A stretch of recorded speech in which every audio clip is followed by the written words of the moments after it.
We take off from Tucson, Arizona on the 12 Days Pharaohs and Pyramids Viking River Cruise and eventually arriving in Cairo, Egypt. The first day we visited the Egyptian Museum in Cairo, where there is all Egyptian history in one place. Right at the entrance is a replica of the Rosetta Stone. The original was found near the town of Rosetta, about 35 miles northeast of Alexandria, and is now in the British Museum in London. The inscriptions are in 2 languages, Egyptian and Greek, and 3 writing systems, hieroglyphics, Demotic script, a cursive form of Egyptian hieroglyphics, and the Greek alphabet. This provided a key to the translation of the Egyptian hieroglyphic writing. This museum currently has many of King Tutankhamun, also known as King Tut's, artifacts from his tomb in the Valley of the Kings, and we will visit him there later. King Tutankhamun was ruler of the 18th dynasty from 1336 to 1327 BC. This is his golden throne made primarily of wood and is overlaid with gold and silver, semi-precious stones, glaze, and colored glass. This is Tutankhamun's sarcophagus, a box-like stone container, and he was laid to rest within 3 coffins nested within each other. All 3 coffins show Tutankhamun with a long beard. This is the outer coffin made of gilded wood and has blue and red glass on its crook and flail. The second coffin is also made of gilded wood and was found with several wilted plants. This is the third and innermost coffin made of solid gold and was found wrapped in linen. This was the death mask he was wearing. Egyptians were one of the first civilizations to believe in an afterlife. These are the canopic jars with the lids in the middle. These jars were used to store the mummified organs separately from the body itself. They believed that the preservation of the body was essential to enjoy eternal life, and for that reason they created the mummification process. We passed by a local herdsman and his flock on our way to Egypt's first pyramid. The Saqqara Step Pyramid from the Old Kingdom, 3rd Dynasty, 2675 to 2625 BC. These magnificent structures looked a bit different, which can be traced back to King Zoser. Prior to his reign, ancient Egyptians were customarily buried in mastabas, oblong-shaped tombs with a flat roof and sloping sides. King Zoser's had one mastaba stacked on top of another, with each subsequent layer getting progressively smaller, making it the first pyramid, and is 204 feet high. We go inside the low and tight labyrinth of tunnels and chambers. You can see the walls are full of blue-colored hieroglyphics when illuminated. Even the ceiling is covered in hieroglyphics.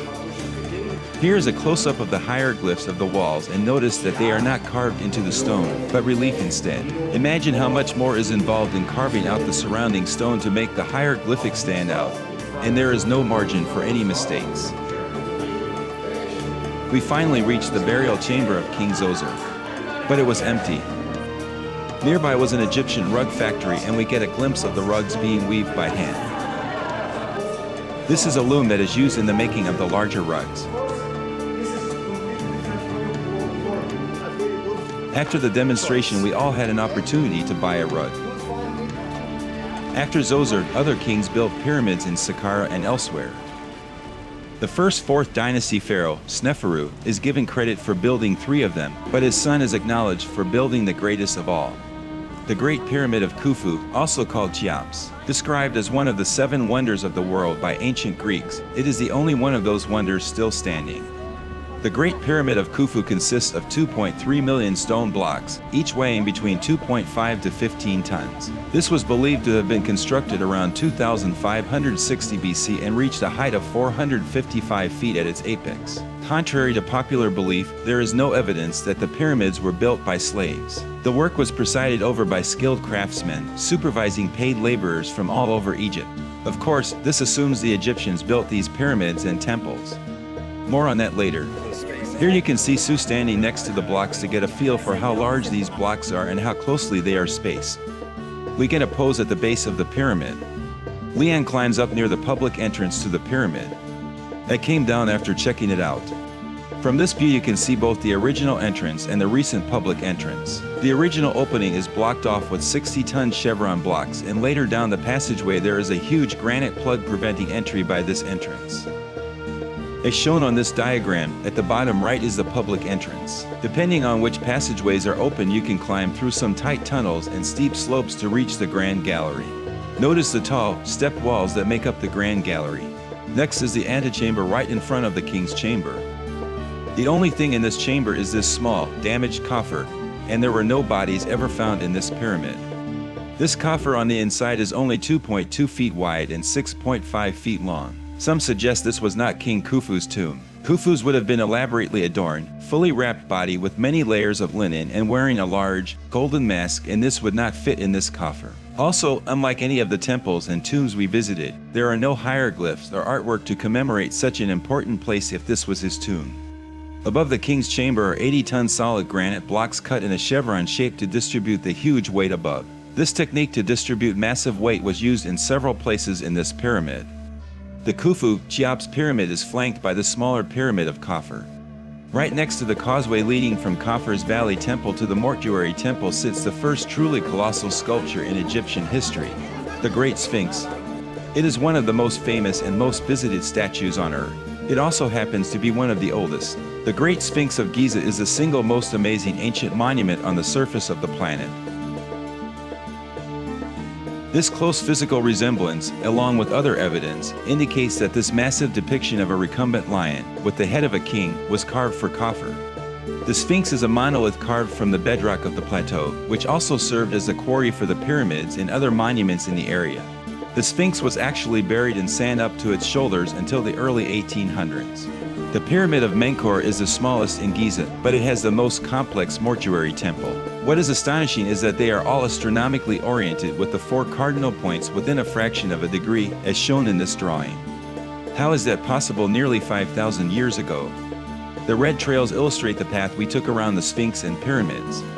Seeing the pyramids glowing in the sun is breathtaking enough. Unfortunately, what remains today are only the underlying core stones. Originally, the pyramids were covered with white limestone casing stones so highly polished, they reflected light like glass. These casing stones were pillaged by later civilizations. You can still see the remaining limestone today on the Pyramid of Khafre at its apex due to it being too dangerous to steal when the underlying core stones collapsed and fell away. Near the Pyramid of Menkaure is where we experienced the camel rides. Sue and Leon are already on their camels waiting for the rest of us. Here you can see this camel is not too pleased as the camel attendant lowers the beast to the ground. This is how you board the camels, but this camel is not too happy as he loudly bellows. Finally, Richard climbs on with the camel still howling. Richard tightly holds onto the saddle pommel and leans back as the camel stands up. Boy, that looks treacherous, but it was a successful mount. Sue and I start our camel riding experience as the camel attendant walks us out. Sue is holding on to both the front and rear pommels. Because the camels are so tall you feel uncomfortably high off the ground. The camel attendant gets us to pose for a photo. But showing affection in public is a no-no in the Islam religion. Nevertheless, here is Sue pointing to the top of the Pyramid of Khafre. I am holding the Pyramid of Menkaure. Finally, we are both holding up a huge boulder with the pyramids in the background. After our camel hike and photo shoot, Sue gets a chance to pet her camel. The camel hair has a coarse and hard texture and doesn't smell that good either. Look at those teeth as this one is howling. After 3 days in Cairo, we flew to Luxor, the ancient city of Thebes. This was the capital of Upper Egypt during the New Kingdom between 1570 BC and 1544 BC. Here is an overview of the 1.25-mile Sphinx Avenue of human-headed sphinxes. This causeway once connected the temples of Karnak and Luxor. This road was used once a year during the Opet festival when the Egyptians paraded along it, carrying the statues of Amun and Mut in a symbolic reenactment of their marriage. We start out at Karnak at the Great Hypostyle Hall in the Temple of Amun-Ra. This is a forest of 134 giant sandstone columns closely spaced in 16 rows. There are 12 great columns that make up the center avenue, and they are the tallest at 76 feet in height and 18 feet in diameter. The massive size of these architectural structures is truly unbelievable. All the columns are capped by huge open papyrus blossom capitals. The scenes on the wall start at the very top, over 50 feet high.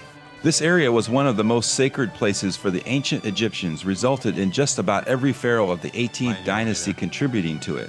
It's believed that construction on this site started in the Middle Kingdom between 2000 and 1700 BC. This lasted until the Ptolemaic dynasty between 305 and 30 BC.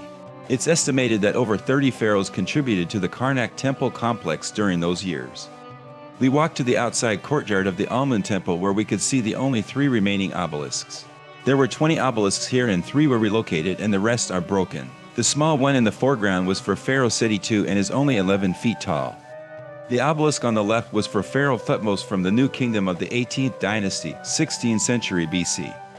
This one is 64 feet tall and weighs 143 tons. The third obelisk, on the right, was for Queen Hatshepsut from the New Kingdom, the 18th dynasty, 15th century BC. This one is nearly 100 feet high including the pedestal, and weighs over 320 tons. The two outer statues with their arms crossed and holding the ankh, like a cross with a loop in the top, are male pharaohs. The interior two with the left leg forward has several meanings including trampling out the forces of evil. Here I am standing in front of the 35-foot tall granite colossus of Ramesses II, also known as Ramesses the Great, with his daughter Merit Almun at his feet. He ruled for 70 years up to his death at 90 and had 100 kids. Later that night we visited the Luxor Temple. It was founded in 1400 BC and was expanded by 18th dynasty pharaohs Amenhotep III and Tutankhamun, and later by Ramesses the Great. Yes, that guy again. When Ramesses the Great expanded this temple, he added 6 40-foot colossuses of himself, and the two 79-foot pylons on each side of the entrance. There were a pair of 82-foot solid pink granite obelisks. As you can see, only one stands today. In the 1900s the French removed the other, and now stands in the Place de la Concorde in Paris. When I was visiting Paris, I was able to get a photo of this obelisk, with the Arch of Triumph in the background. After dark, the whole temple is lit up for an even more mystical effect. Today, remains of this vast complex include the colossal Great Colonnade Hall. This hypostyle architecture has 28 21-foot high columns. Its decoration was largely undertaken by King Tutankhamun around 1330 BC. Many of the temple's sidewalls were torn down after the time of the pharaohs and recycled for building materials. An outer section of the eastern wall of the colonnade hall was stabilized with a brick buttress concealed with sandstone slabs to blend into the original stone of the temple. The southern part of the courtyard displays enormous statues of Ramesses the Great. 5 on the right and 6 on the left side. 5 of them initially belonged to Amenhotep III, but almost 2 centuries later Ramesses the Great restored them and placed them in his courtyard. The first statue, like all in the southeast corner, is made of red granite. It's around 20 feet high and was originally holding 2 staffs, used initially as a weapon, but later as a religious attribute. Before the year 1884, the temple was almost completely buried by sand, and medieval Muslim settlers built over it with houses. This view shows the street level of the still functioning 13th century mosque. You can hear the call to prayer from the working minaret tower, making the Luxor Temple the longest functioning religious place in the world. Very early the next morning we took a short boat ride across the Nile for our hot air balloon ride over the Valley of the Kings. We get to the launch site right as the sun rises. Here we can see the hot air baskets laying on their sides as the balloons are being filled. They use enormous gas-powered fans to partially inflate the balloons. We have a professional videographer to capture our special event. Once the balloons open from the fans, they turn on the gas jets to heat up the air. After 15 minutes or so the hot air rises, and the balloon rises in the sky. It is still dark enough to see the airy orange glow at the base of the balloons. These balloon baskets are very large and hold 16 passengers plus the aeronaut, the balloon pilot. Once the balloon has pulled up the basket upright, we all climb in. You can feel the heat and hear the loud roar from the gas jets as the hot air lifts us gently off the ground. This is a stunning view of the sun rising in the background and the fire from the jets shining through the silhouette of a balloon in the foreground. Below in the distance is the Valley of the Kings. Right up against the mountains is the mortuary temple of Queen Hatshepsut. We will visit both of those places soon. Here we are inside the basket taken in these spectacular panoramas. There are several balloons in the air now. The sun is now fully up as we float higher and higher. We float over some farmland with the Nile in the background. We reach our highest point of over 2,000 feet above sea level and 1,800 feet above the Nile basin. Now the sky is full of balloons. We make our descent as the videographer runs to capture our hopefully safe landing. However, the power lines are very close as the aeronaut hits the jets hard to get over them. We safely make it in a farmer's field as we drop the tow rope. The aeronaut keeps the balloon hovering just above the field as the ground crew pulls the balloon away from the muddy field. We yelled out to the land crew for them to pull harder. When the basket gets low enough, the entire ground crew guides the basket away from the farmer's muddy field and we land gently on the ground, without the basket tipping over. This is unlike the balloon landing we had in Africa. We all get out of the balloon in single file. Patricia gets carried out of the balloon like Queen Nefertiti. The dream balloon ride over the Nile in the Valley of the Kings was one of the highlights of this trip. After we got back from the balloon ride, our ship, the Viking Osiris, left Luxor and we sailed for 4 hours to Kina. There we explored the Dendera Temple. We walked through the Gate of Domitian and Trajan at the northern entrance of the Temple of Hathor. Look at the large solid block of stone precariously sitting on top of these broken pillars. The view from the other side shows more carvings. The underneath shows the winged solar disk that is above most ancient gates throughout Egypt. During the 1st century, Emperor Tiberius added the gorgeous Hypostyle hall, featuring 24 soaring columns bearing the cow-eared head of the goddess Hathor. Hathor, seen at the top of these columns, was a popular goddess. Her domains covered everything from motherhood to sexuality, from healing to drunkenness. It is unfortunate that vandals have destroyed Hathor's face atop all these columns. Here is a rare non-mutilated top of a Hathor column. Check out Hathor's cute little cow ears. The ceiling features a chart of the heavens, including signs of the zodiac, which the Romans introduced. You'll also see the goddess, Nut, in her typical position, straight-armed and straight-legged, forming 3 sides of a square to represent the sky. Every evening she swallows the sun, which then passes through her body until she gives birth to it the next day at dawn. You can also see signs of the zodiac, including Taurus the bull and Sagittarius the archer. We leave these massive columns to take a secret passageway to the subterranean crypts. We take the makeshift ladder down and squeeze into the narrow space to explore them. The walls are covered with the most bizarre and colorful hieroglyphics so far on this trip. This one depicts the Egyptian god, Osiris, being brought back to life by his sister Isis on the left and his other sister, Nephthys, on the right. The erection indicates he has been successfully brought back to life, and later will marry his sister, Isis, and have a son, Horus. More on their bizarre story in Egyptian mythology later.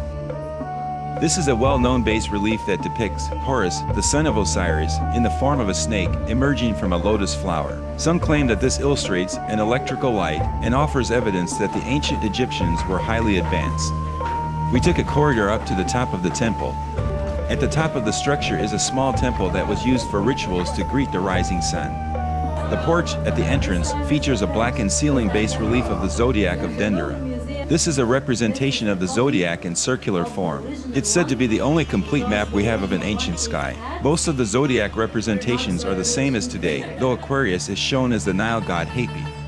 In 1821, the original zodiac of Dendera was moved from here to France, and today can be seen in Paris's Louvre Museum. As a result, the Dendera Temple now only displays a replica. Our ship turns around to explore the most legendary collection of such elaborate tombs, the Valley of the Kings, which lies on the Nile's west bank near Luxor. On our way, we stopped by these 2 giant statues of Pharaoh Amenhotep III, called the Colossi of Memnon. The early ancient Egyptians built massive public pyramids and temples to their pharaohs. This changed during Egypt's New Kingdom, 1539 to 1075 BC, when instead they excavated tunnels more than 300 feet into solid limestone to hide their pharaohs' underground mausoleums. This 3D model provides a perspective of how far they dug into the side of the mountain to hide the tombs. This valley became a royal burial ground for 62 pharaohs such as Tutankhamun, Seti I and II, Ramesses from the 1st to the 10th, as well as queens, high priests, and other elites of the 18th, 19th, and 20th dynasties. We take a large golf cart to the first tomb to visit, King Tutankhamun's. We entered the long corridor and 16 steps that lead down to the entrance of the tomb. From there, it opens to a narrow, steep passageway about 25 feet long. At the far end there's a door leading to the antechamber. Tombs typically have a chamber before their burial chamber to contain all sorts of items they will need in the afterlife. In this case, there were thousands of ancient relics found in his antechamber. More on that later. On the right side of the antechamber is a door leading to his burial chamber, where Tutankhamun's mummy is still on display, although they moved him into the antechamber for better viewing. He is the only pharaoh still in his tomb at the Valley of the Kings. Only the burial chamber walls are covered with colorful scenes of him in the afterworld, the ritual of opening the mouth to give life to the deceased. He is enclosed in a protective glass box. The tomb guide sets their cell phone light on top of the glass box to get nice close-up photos of his young face. He was only 19 when he died. Here you can see his long toes poking out from the mummy wrappings. He did have a foot deformity. The next tomb we visited was Ramesses IX. Tomb KB6 in Valley of the Kings was the final resting place of the 20th dynasty pharaoh Ramesses IX. This tomb is one of the most intricately decorated in the whole valley. It contains various images depicting gods such as Amun, Osiris, and more, all along the long corridor walls and chambers. From the ramp down there are 4 side chambers, 2 on each side, but not decorated because they were not finished before his death. At the end of the corridors come 3 chambers. The first of these is decorated with the opening of the mouth ritual. The second chamber contains 4 large columns, but neither the cutting nor the decoration work was completed. At the far end of this chamber, a ramp slopes down to the actual burial chamber, where the pharaoh's sarcophagus was placed. The floor has a rectangular section carved out to accommodate it. The total distance from entrance to burial chamber was over 340 feet dug into the side of the mountain. Across the mesmerizing west bank of Luxor resides the house of the British archaeologist and Egyptologist Howard Carter, the man who led the team excavating the tomb of King Tutankhamun. The house where he lived during the years of his mission remains until today and has become a tourist site that many would like to visit. Tutankhamun was one of the few 18th dynasty pharaohs for whom neither a tomb nor a mummy had been found in the Valley of the Kings. In the early 1900s, the Valley of the Kings looked like a huge quarry, covered with piles of stones up to 30 feet high. This was from waste left by previous excavators on top of an unexcavated layer of ancient flood debris, all the way down to the bedrock. In 1922, after 5 long years, and on Carter's last season, he had serious doubts about continuing the work and was tired of excavating with so little reward. All of that changed on November 4th when a 12-year-old boy, working for Carter, riding a donkey, slipped into a hole below the sand. It was a buried step. He showed Carter, and his team spent the next couple of days clearing the stony soil that lay between them and bedrock. As the men dug further, a steep, sunken staircase began to emerge, cut into the rock about 12 feet below the entrance of Ramesses VI's tomb. The men exposed the upper part of a door made from rough stones and covered with plaster. Carter broke through the plaster and removed the stones from the upper right corner of the door. Then he shone in a light. The passage was filled with stones and rubble, more evidence that the last people to enter had been the priests, who sealed it, not thieves. Carter knew he had found something magnificent, an untouched tomb. Carter suspended the excavation until his sponsor, Lord Carnarvon, and his daughter, Lady Evelyn Herbert, arrived 2 weeks later. Now the lower part of the door was uncovered for the first time, and there on the door were seal impressions showing a basket, scarab beetle, and the sun's disk, the cartouche of none other than King Tutankhamun. By the afternoon of Sunday, November 26, after clearing a steep passage about 25 feet long, the workmen came to a second sealed door. He made a hole in the top corner and poked an iron testing rod into the darkness, then lit a candle to check that the air was safe to breathe. Reassured that the air wasn't poisonous, he widened the hole and looked in. This was King Tutankhamun's antechamber, housing items he will need in his afterlife. Looming out of the darkness were 2 ebony black statues of a king with gold staffs, kilts, and sandals guarding a third sealed doorway, his burial chamber. This antechamber had exquisitely painted ornamental caskets, dried flowers, alabaster vases, strange black shrines adorned with a gilded monster snake, gilded couches with the heads of strange beasts. White chests, finely carved chairs, a golden throne, a heap of curious white egg-shaped boxes, stools of all shapes and designs, and a mess of overturned chariot parts, glinting with gold. Isn't it truly amazing the craftsmanship in these objects more than 3,300 years ago? 3 months later, after cataloging over 5,000 relics, Carter invited the press to break the seal of King Tutankhamun's burial chamber.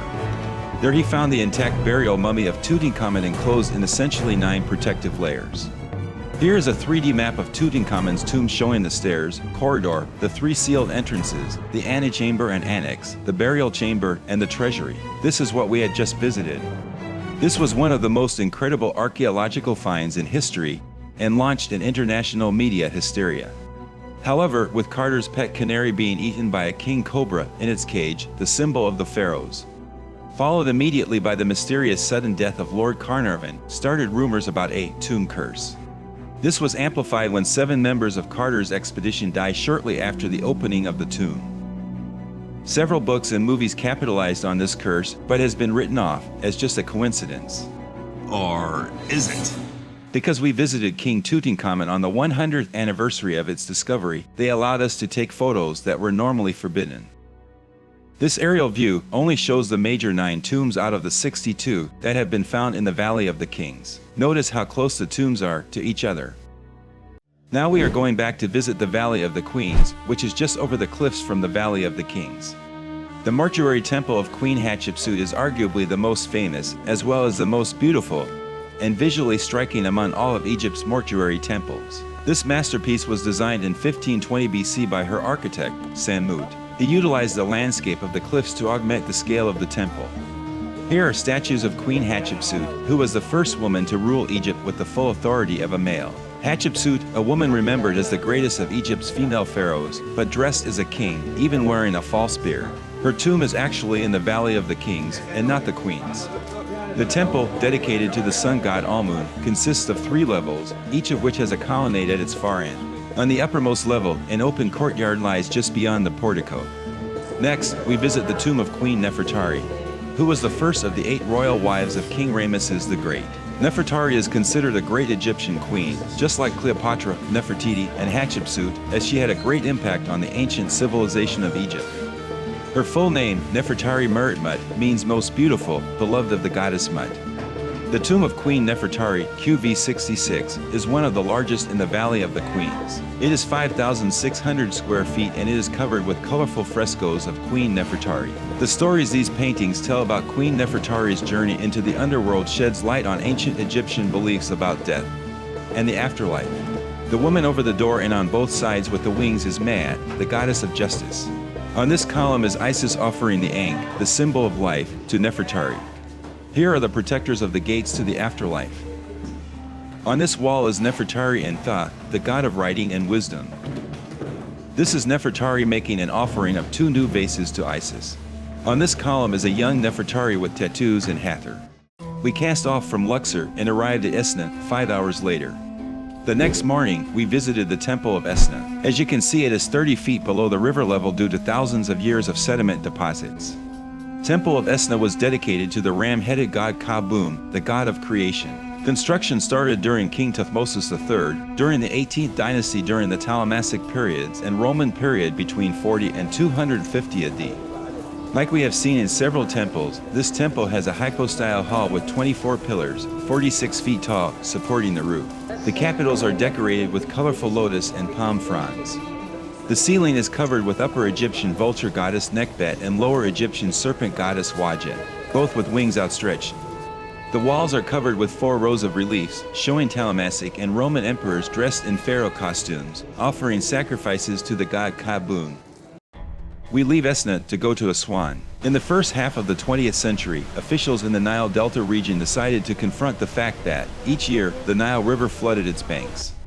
In 1902, the original Low Dam was built by the British. However, following the Egyptian Revolution in the 1950s, the need for better control flooding, water storage, and hydroelectric led to the Aswan High Dam, making it the world's largest embankment dam. The U.S. turned down building this dam and was completed by the Russians in 1964.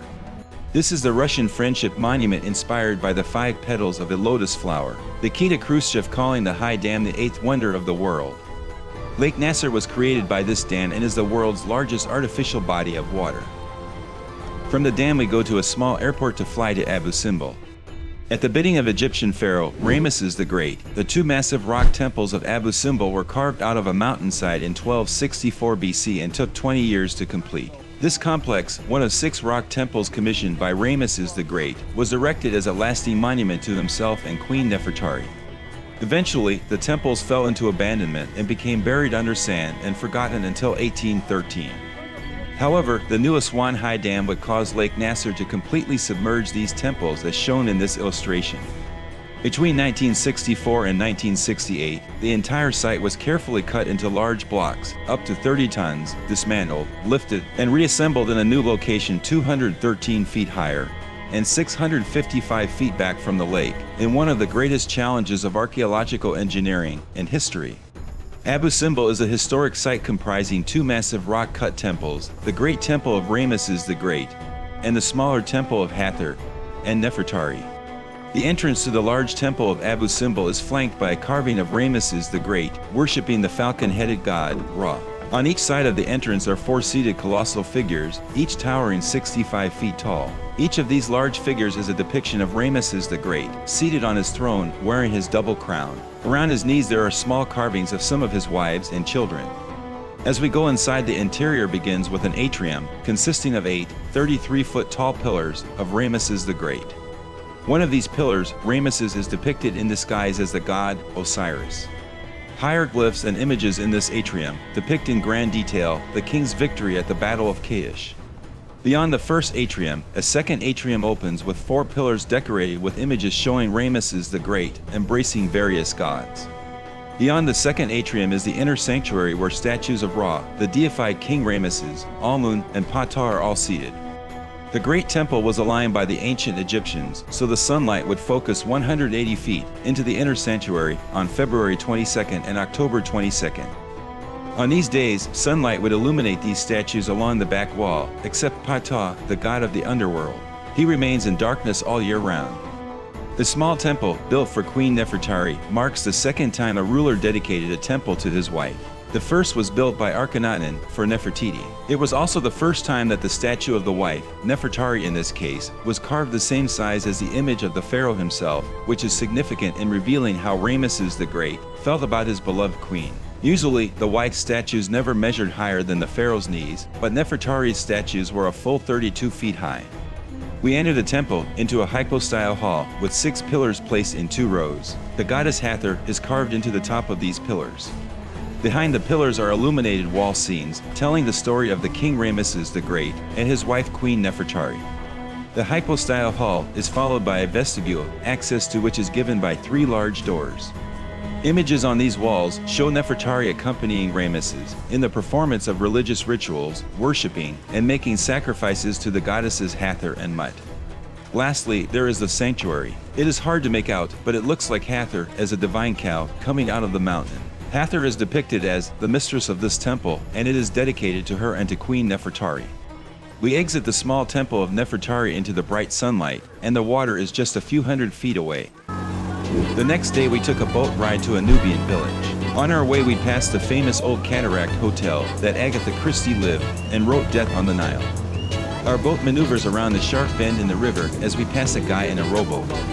As our boat travels along the Nile, we saw beautiful scenery, including camels getting ready for tourists. This is the village we are going to visit. Did you know that there are scary Nile crocodiles in this river? Here is Leon having a baby 1 foot on his head. Sue gave it a try, but didn't want to get her hair messed up. Same with me. We had a nice lunch there and got a taste of how the Nubian people live. The Nubian villages preserve one of the world's oldest civilizations. We got a chance to visit a local school as they recited the ABCs in English and counted to 10 in Arabic.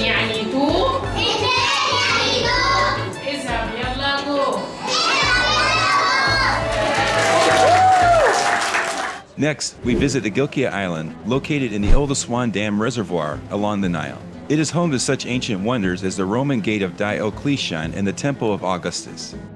But the most ancient monument on the island, built sometime around 370 BC, is a temple dedicated to the goddess Isis. This historic structure is part of a complex of temples called Philae that has been relocated from its original spot in the first cataract of the Nile, as it had been in a precarious state ever since the Egyptians started damming the river. Here you can see the thin saw marks when reassembling this temple as I point out some bas relief hieroglyphs. On this trip we must have seen hundreds of thousands of relief hieroglyphs carved in stone where it is extremely difficult to fix any errors. On this huge wall, our excellent tour guide, Yolma, explains the story of Isis. On her wings, embracing her husband, and the 2 horns of the cow Hathor in the solar disk of Ma.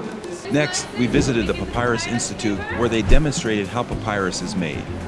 Papyrus paper can last several thousand years. We purchased a glow-in-the-dark painting of King Tutankhamun's death mask. At the top left is his cartouche, and at the bottom, she is riding the Smith cartouche. Here it is framed in our home. Our ship, Osiris, leaves Aswan for Colombo.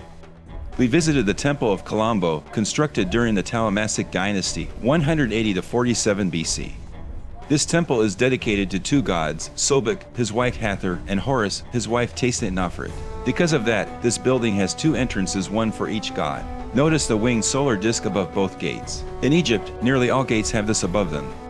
This temple was also known as the House of the Crocodile and Castle of the Falcon. This dual temple not only has 2 entrances, but 2 sanctuaries, courts, and chambers. Depictions of Sobek bearing the body of a man and the head of a crocodile can be found throughout. Archaeologists have found mummified crocodiles at the site, and some say more than 300 of the reptiles were found inside the temple. Later that night, our ship leaves Colombo and we arrive in Edfu 5 hours later. We took a horse carriage ride along the streets of Edfu. This was a nice change from the bus. The horse buggies seemed to be a popular choice in this town. We arrived and there were hundreds of buggies in the staging area. The Edfu Temple showcases the profound admiration and bond between the Talamassic and ancient Egyptian cultures.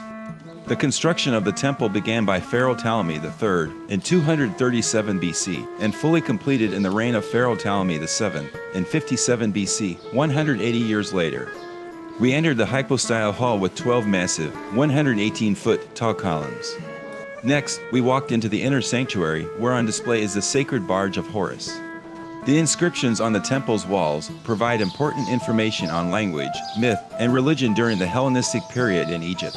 In particular, the inscribed building texts provide details both of its construction and also preserves information about the mythical interpretation of this and other temples. Edfu is steeped in Egyptian legend. In this sacred place, ancient myth says that the falcon god Horus battled his uncle Seth after Seth brutally killed Horus's father Osiris. Here, I point to how tight these lines are. Truly amazing. We found our buggy and got a ride back to the ship. Sue gets a pose with the horse driver. We encounter many locals trying to sell us stuff while we were walking outside the site, but these guys go further and float up next to our ship to sell their blankets. They throw it to you in hopes you will buy it, but Sue throws it back. There were not many locks on the Nile River, but this is the last one we went through. Notice only a foot or so margin on each side. Our ship is on its way back to Luxor, where we will fly back to Cairo the next day. This is a group photo of the 22 of us and Yolma's group, our Viking tour guide and Egyptologist. Wow. What an incredible experience seeing these ancient sites and architecture. It is genuinely amazing that the ancient Egyptians could build such impressive pyramids, underground 5,000 square feet mausoleums tunneled more than 300 feet inside solid rock mountains, and both above ground and cut in temples that have similar construction all over Egypt and over a span of thousands of years. Here are just a few more astonishing feats that still today remain a mystery. In the Great Pyramid of Giza, there are several 80-ton granite blocks above the king's chamber. These blocks are over 300 feet above the ground and were transported from Aswan to Giza over 500 miles. At Karnak, Queen Hatshepsut's monolith red granite obelisk that is carved directly out of bedrock in the Aswan quarry is nearly 100 feet long and weighs over 320 tons. This was moved from Aswan to Luxor over 150 miles, then mounted vertically on top of a large pedestal as one piece. Near Saqqara, there were several large solid rose granite boxes carved precisely at 90-degree angled holes. This one, with lip, is 106 inches long and has parallelism and flatness within thousandths of an inch. This one in Serapeum is the largest of 25 and weighs 100 tons with lid. Notice the right angles carved into one of the hardest stones on Earth. No tools were ever found that could have done this, but yet it was done. At first, I thought it would be impossible for ancient civilizations to have the technology necessary to accomplish this. Popular theories included prior advanced civilizations or even ancient aliens. But now that I have seen it with my own eyes, the only explanation I can come up with is that somehow they were able to do it. Seeing the details in the artifacts in King Tutankhamun's antechamber that has been sealed for over 3,300 years demonstrates the ancient people were very skillful. I am now a believer there were no aliens involved, just dedicated, highly skilled and organized labor, but nevertheless, it is still difficult to imagine. Thank you for watching this to the very end. This was an amazing trip that I would recommend anyone to see for themselves these ancient wonders of the world.